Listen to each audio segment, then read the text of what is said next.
Okay, my name is Shadrack Avugwe, and I live at Teachers Bahati sublocation, and I have a case whereby I feel that the police is trying to infringe on my rights. There is this case that I reported at Kiamaina Police Post on the 16th of February, and up to date it has not been looked after. I came to the court to confirm if the police has brought forward my file, and I found that my case has not yet been registered at the court's registrar. And I went the following day on Tuesday, and I found the same thing. That's why I took it upon myself to go to the OCS and inquire about the process or the progress of my case.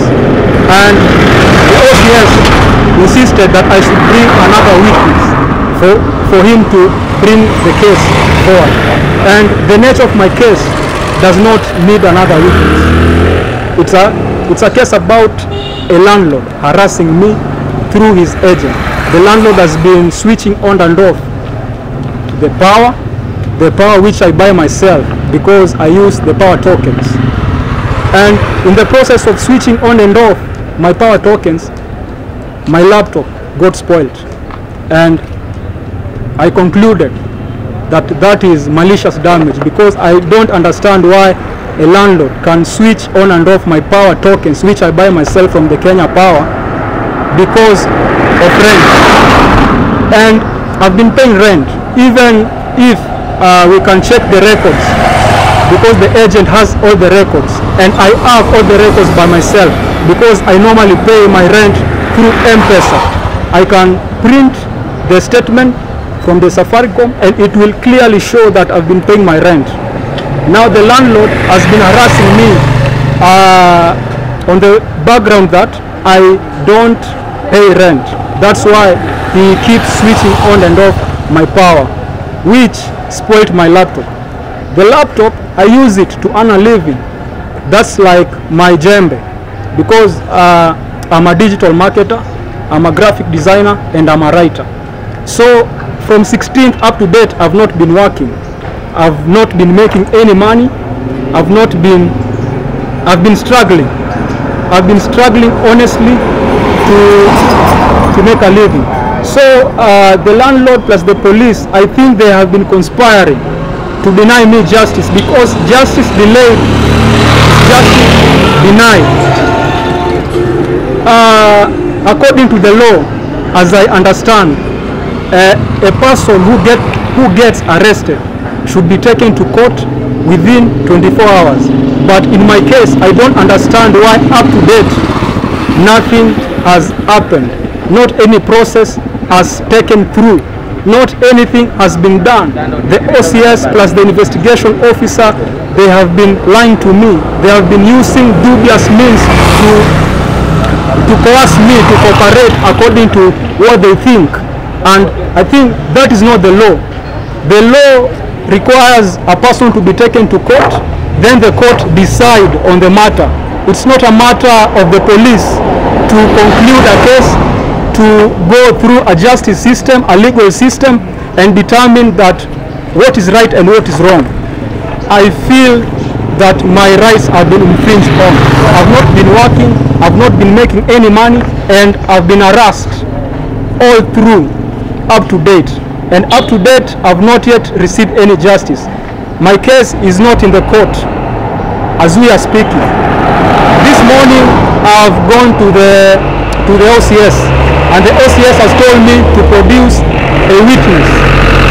And the nature of my case, because it's about, it's between a landlord and a tenant.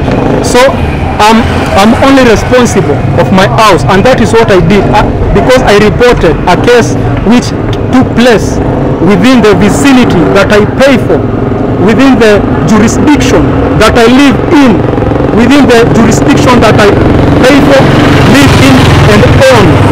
And I live alone. I don't have any other witness. And the police know this very well, because there is no tenant who can attest against his landlord, because I don't know the kind of relationship they have with the landlord. So I feel like the police are lying to me, telling me that I must produce a witness to attest before a court of law so that my case can be taken to the DPP first and then brought forward to the court. I've been lied to, and it's not good. It's not doing me any good because actually I'm not working right now and I'm not making any money, and as we all know, the economy is tough on the youth. The economy is tough on everybody in this Kenya. The economy is growing harsh every single day and we are all suffering. And whenever a person subjects any other person through this pain, suffering, agony because of baseless issues, I don't know if we live in Kenya or where are we living. Is Kenya a forest whereby every citizen cannot live abiding by the law? Is this a jungle whereby the police want us to use law of the jungle to survive? This is Kenya. This is a nation which has laws, which has policies that must be followed by everyone. I've lived within the law, and that's why I feel like the police doesn't want to take my case to the court. That's what I'm fighting for, and I'm fighting for my right without any fear, without any doubt. I must pursue this case up to the end because I don't feel why a landlord can be switching on and off my power, and yet I pay him his money every single month. He has the record. Even if he is not going to produce the record, I always pay my rent through M-Pesa.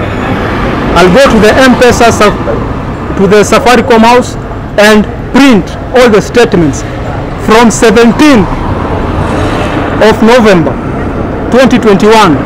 That's when I occupied the house up to date. I've been paying my rent through M-Pesa. Now, the OCS told me that he took the file to the DPP, and the DPP recommended that my case should be taken to the Rent Restriction Tribunal. And the nature of my case, I have a laptop that has been spoiled through malicious means. Through switching on and off my power, my laptop got spoiled. My jembe, the tool that I used to work, the tool that I used to make a living, I don't have it right now. It's with the police, and I don't know what the police are thinking right now. So since then, since my file was taken to the DPP, I was told that the DPP recommended that my case should be taken to the Rents Restriction Tribunal, and my case, and I went there yesterday, and they told me that they can't handle that matter because the matter has a criminal case in it. Actually, a property got destroyed in that process, so they are not going to handle that case whatsoever. That's why I went back to the OCS, and the OCS is not trying to do anything. I've not been helped, and I don't know where to run to.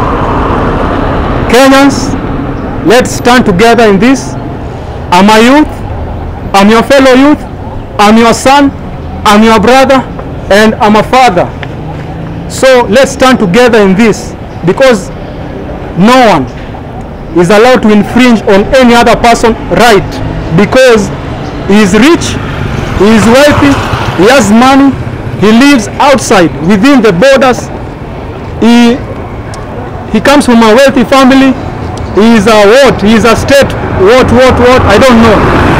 This is a right that, this is a case that should be looked into by the DPP himself. This is a case that should be looked into by the highest authority possible, because I don't understand. I really don't understand why a person can come and disturb my peace. I've been living like other Kenyans. I've been living within the law. I've been trying my best to pay my rent, and I've been paying my rent every single month. There's no single month that will show in his records that I've not paid, even in my M-Pesa statements that I've not paid the rent. So I don't understand the solid background reason as to why the landlord can switch on and off my power, which spoiled my laptop.